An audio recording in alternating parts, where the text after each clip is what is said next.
I'm just kidding. But really, it's True of Underground again, and I'm back from another tutorial, and this time it's going to be on how to make a bass pad from the song Pure Space by Unicorn Kid, which will sound like this.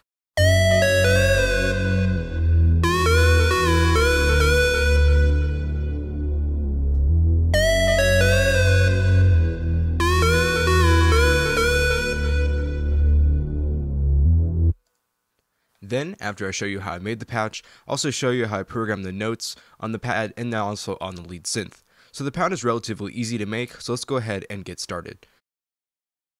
Alright, so you want to first create a combinator, and then inside the combinator create a line mixer 6-2, like we have here, because we're going to have these two instances of Thors run into that mixer. So on the first Thor, turn it to mono legato, turn the portamento to 14, and turn the portamento to on, and then you can open it up. Next, in the amp envelope section, make sure your sustain is all the way up, and your attack is at 29.8. Next, create 3 multi-oscillators, like we have here, and run them all to filter 1. On the first multi-oscillator, that has an octave of 3, it's at this 4th waveform, which I believe is a sine wave.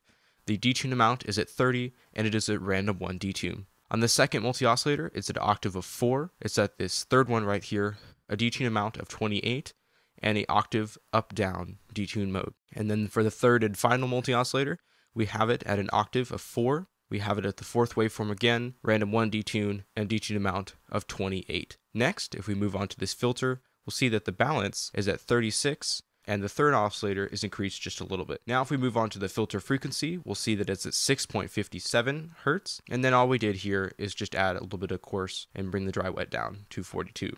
Now with the first Thor out of the way, go ahead and right click and create a unison for that Thor. Make sure the voice count is at 16, put the detune at 48, and the dry wet at 32. Now that's the first half of the sound done. All I did now was layer another Thor to make it sound a little bit thicker. So go ahead and right click and create another Thor, initialize it, turn it to mono legato, turn the portamento to 14 again, and turn the portamento on. And then if we open it up, we'll see that the settings are quite similar. We have in the amp envelope, we have the sustain all the way up, the attack at 29.8. And then next, add 3 multi-oscillators as we can see here, and make sure they're run all to filter 1. So all we're going to do to the first oscillator is put it at a detune amount of 28. On the second oscillator, all we're going to do is bring it down to an octave of 3 and put the detune amount to 28 right here. Now for the third and final oscillator, we're going to put it at an octave of 5, put it on this 4th waveform, interval detune mode, and put the amount at 28. Now if we move on to this mixer, we'll see that the balance is at 52, and then we just brought this third oscillator down a little bit. Now if we move on to the filter, leave the frequency at 521, and bring the resonance up to around 30. And next, just turn on this coarse and bring the dry wet down to 26. Now with that Thor out of the way, we can go ahead and close it up. Right click and create another unison unit, leave the voice count at 16, put the detune at 48, and the dry wet at 32. Now all I did to the second synth is I high passed it with an EQ to remove some of these low frequencies. So you can do that by creating a M-class equalizer, turning on the low cut, putting the frequency at around 80 Hertz, bringing the gain all the way down, and putting the Q at 0.62. Next, all I did is add a little bit with the high shelf right here, so you can do that by turning on the high shelf, bringing the frequency all the way down, just adding a decibel or two. I did 3.4 in this example here, and then just leaving the Q where it's at. So we're almost finished. Now all we're going to do is add some effects above the mixer, which you can see right here.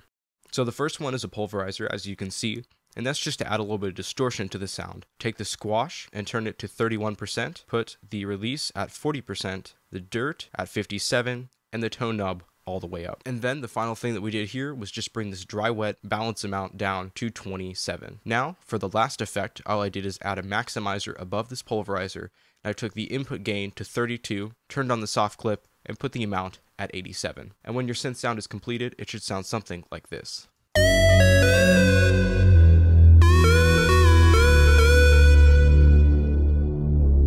Now with the patch done, let's go ahead and look at those notes. So a little disclaimer here, the notes aren't exactly the same as they are in the original song, but I encourage you to come up with your own note patterns and to tweak the sound to make it your own. The notes are using this descending pattern, which starts out with a F sharp for the first bar, then moves down to an E1 for the second bar, and then plays a D right here, and then a C sharp, and then moves up to an E. So since we're talking about notes, I'll also cover the lead synth that I used. The patch is the same lead that I made in my dubstep theory, simple synth sounds are better, and I feel like I'm referencing that video every single time I make a new video, but oh well, I'll put some sort of annotation across the screen with the link, hopefully.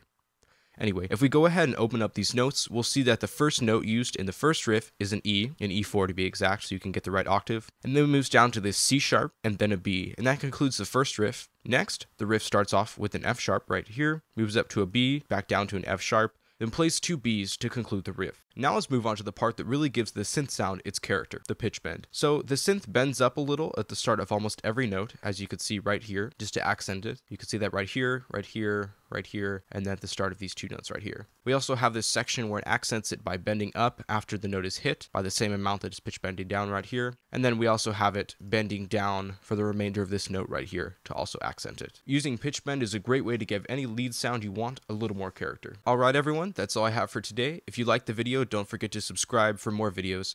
Also, feel free to comment with any questions or comments you may have. And also, let me know if you like this format of me going through this patch like this better, or if you like me creating it step by step.